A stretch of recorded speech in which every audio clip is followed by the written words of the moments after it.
Huawei. Yan. What's up, Pilipinas? So, kasama po natin ngayon si Eric.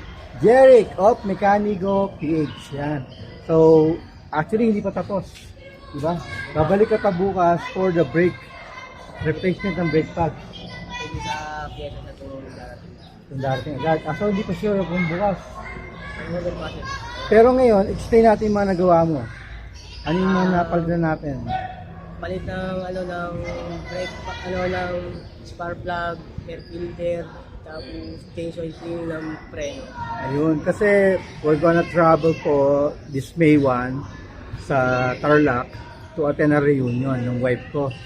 So, pina-maintenance namin sa kanya yung kotse namin ngayon, na bihira naman gamitin kasi puro city driving lang kasi yan eh. So, para safe, pupunta ng province kasi, para sigurado. Ngayon, sabi niya, pinalitan natin ng brake fluid, yung brake pad, pabalikan bukas. Kung darating yung parts.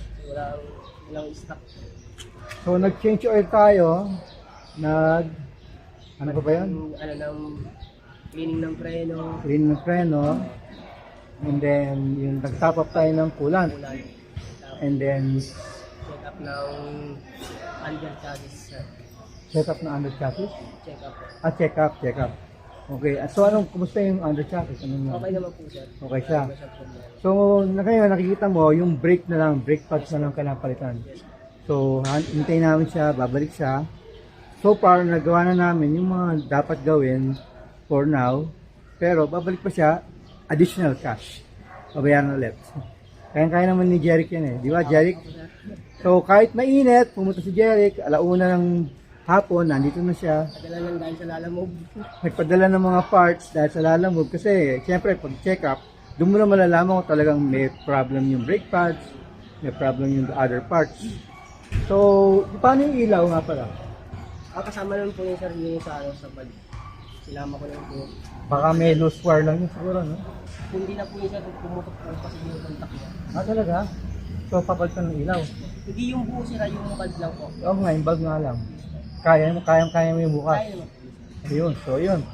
Palit tayo ng ilaw bukas. Kung darating, yung brake pad. Sasabihin mo na syempre, di ba? So, ang mekaniko is located at saan siya? Sa Makati? Makati Generosis sir. Chino Roses, yun. So, ito, on-site repair, on-site maintenance. Kaso, naging repair na rin dahil pinalitan yung mga parts. Ayan. So, thank you, Jeric. Thank you sir. Thank you po. Ayan. Sigaw ka. What's up, Pilipinas? What's up Pilipinas? Yun. Thank you sir. Thank you. So, ingat ka pa uwi. Pabalik. Babalik ka pa office, di ba? Ayan. Ayan, may sariling service si Jeric. Sariling service ng mekaniko ng company. O buti, sila nag-provide. Yes sir. Oo, ayan, mekaniko. Kala ko, kanya-kanya kayong motor eh. Buti sila nag-provide. Jeric, uling tanong.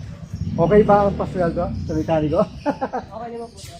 Oo, sabihin, okay. Ayan. 3 years na si Jeric daw. So, Sipag yun na sipag sir. ayan. So, thank you very much. Ingat. Thank you sir. Okay. Gusto mo ba uminom muna? Okay na? Hindi ka nauhaw? Palamig na yung pinalamig natin ng tubig. Ayan, sige. Thank you very much.